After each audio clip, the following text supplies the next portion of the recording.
ஏழல் கடலில் சோகக்கதை பகுதி 2. செயற்கை பாலைவனம் ஏற்படுத்திய சோகம்.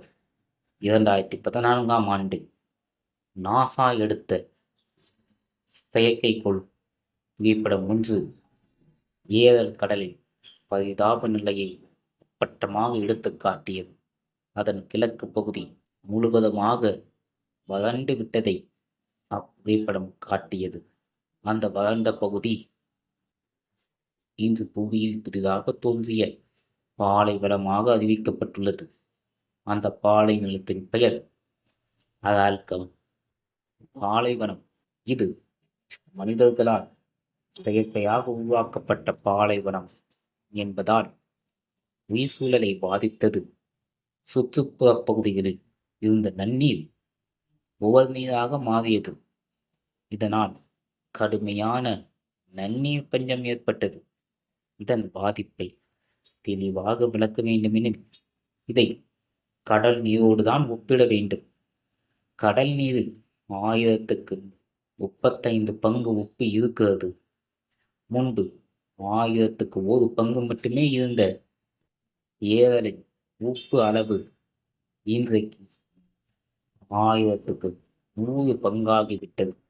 இது கடலில் உப்பின் அளவை விட அதிகம். வறண்டுவிட்ட ஏரலில் இன்று 30 லட்சம் ஹெக்டேர் அளவுக்கு உப்பு படிந்து கிடக்கிறது.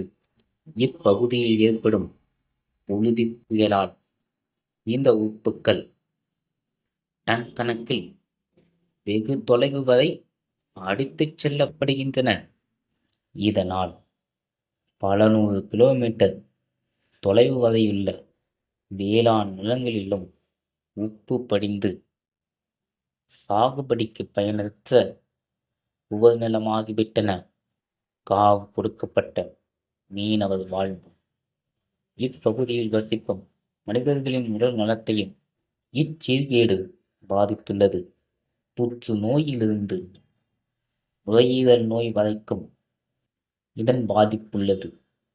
தாய்மார்களின் தாய்ப்பாலிலும் மனிதர்களின் கொழுப்பு திசுவிலும் பயிர்களில் தெளிக்கப்பட்ட வேதிப்பொருட்கள் கலந்துள்ளதே இப்புற்றுநோய்க்கு காரணம். சில பகுதிகளில் பச்சிளங்குழந்தைகளின் இறப்பு 10% அளவுக்கு இருக்கிறது.